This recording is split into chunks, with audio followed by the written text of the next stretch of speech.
C'est l'heure à présent de la chronique cinéma d'Alain Krugeur. Bonjour Alain. Bonjour. Il a fallu 6 ans à Wong Kar-wai pour réaliser et produire The Grandmaster, une grande fresque sur les maîtres des arts martiaux.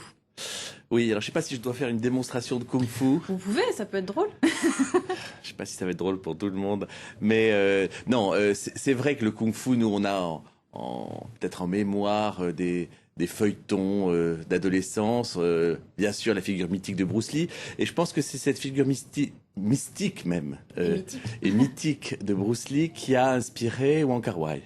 Wong Kar-wai, bon, c'est un immense cinéaste, c'est peut-être l'un des cinéastes les plus majeurs de la fin du dernier siècle. C'est vrai qu'In the Mood for Love, c'est une magnifique histoire d'amour, mais aussi une magnifique histoire de gastronomie chinoise. Enfin, c'était un film sur la gastronomie. Là, c'était un film qui était censé être un film sur Bruce Lee et qui devient, je crois, encore une merveilleuse histoire d'amour, parce qu'avec cette difficulté à exprimer le sentiment amoureux dans une culture plus réservée. Et je vous propose de voir tout de suite une danse qui est, je ne suis pas sûr que ce soit une danse d'amour, mais on en parlera après. Une danse sous la pluie.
Alors celui qui a le chapeau blanc, c'est Ip Man. C'est qui Ip Man?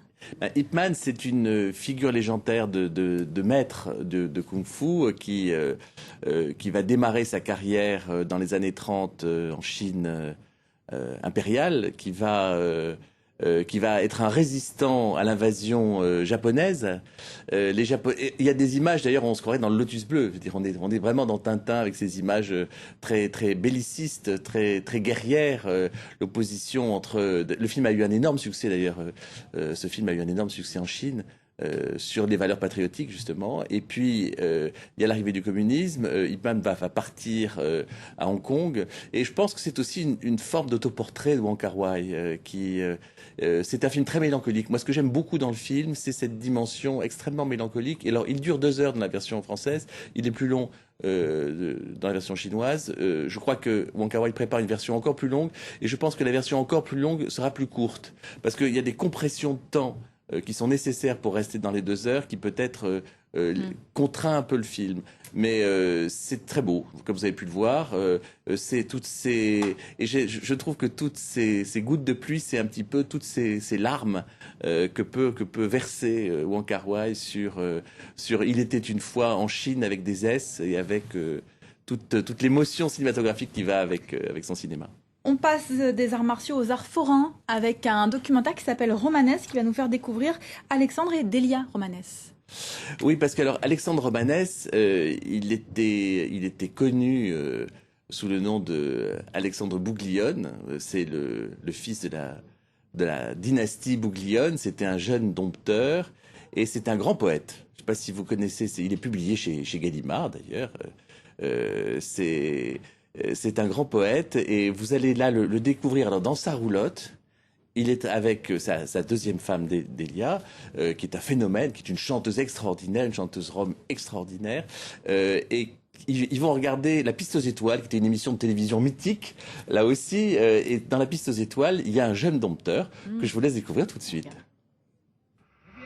Bien, chers amis, il représente la 7e génération des dompteurs de sa grande famille. Il est le plus jeune dompteur actuel, car il n'a que 20 ans. Voici Alexandre Bouglione. Ah, trop marrant.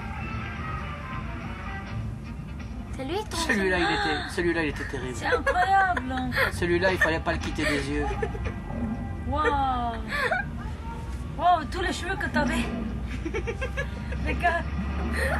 Celui-là était gentil aussi. Oh là là, comment Il s'appelait Néron. Waouh. C'est ton cheveu, t'as vu ce qu'elle a fait? Ouais. C'était qui derrière? Néron, il Regarde ce qu'il s'appelle. fait. Néron, là il y a Titus, et là il y a... Oh, tu l'as Non, vu voilà, là-bas? c'est lui Titus, voilà, c'est lui. Qu'est-ce que tu lui fais à Lui c'était un danger aussi. Tu gueulais pas aussi fort que maintenant. Hein. Mais je vois pas mon père derrière. Ah, t'as vu, j'ai dû rapprocher le tabouret, sinon il saute pas. Et il saute toujours pas, hein. Oh le bâtard. Oh là là là là là là. C'est pas vraiment un vrai. bâtard. Je me souvenais pas même de tout ça. Il avait pas ce connard.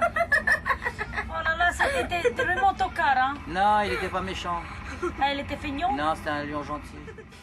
C'est pas facile d'être dompteur, hein, apparemment. Non, mais alors ce qui est très drôle, c'est que c'est vraiment devenu un grand poète, Alexandre Manès. Je vous invite vraiment à découvrir ses livres. Donc, chez Gallimard, il avait rencontré très jeune Jean Genet, et on sent qu'il y a un regard sur le monde qui est un regard très apaisé, très très chrétien, très pacificateur, et en même temps c'est un homme qui est rempli d'humour. Sa femme est un phénomène absolument incroyable, et on sent tout ça dans le film qui les dévoile et qui les montre avec cette espèce de rugissement qui n'est pas celui du lion, mais celui de cette famille tout entière, avec en plus la question du voyage, des Roms, et la défense qu'ils ont toujours eue sur ces questions-là. On termine par peut-être vos favoris ou ceux qui sont pressentis pour le Festival de Cannes. On connaîtra la sélection demain. C'est difficile à dire, oui, parce que moi j'ai très envie de voir le Desplechin, j'ai très envie de voir le film de James Gray, j'ai très envie de voir le film de Wim Greffen, j'ai très envie de voir le film de Jarmusch. Alors est-ce qu'ils seront à Cannes? Je n'en sais rien. Le film de Claire Denis, enfin voilà, toutes ces choses me tentent beaucoup. J'espère que nous aurons les occasions de découvrir. Oui, puis si c'est pas demain, ça sera un autre jour. Bon, merci beaucoup. À bientôt. Alain, c'était la chronique cinéma.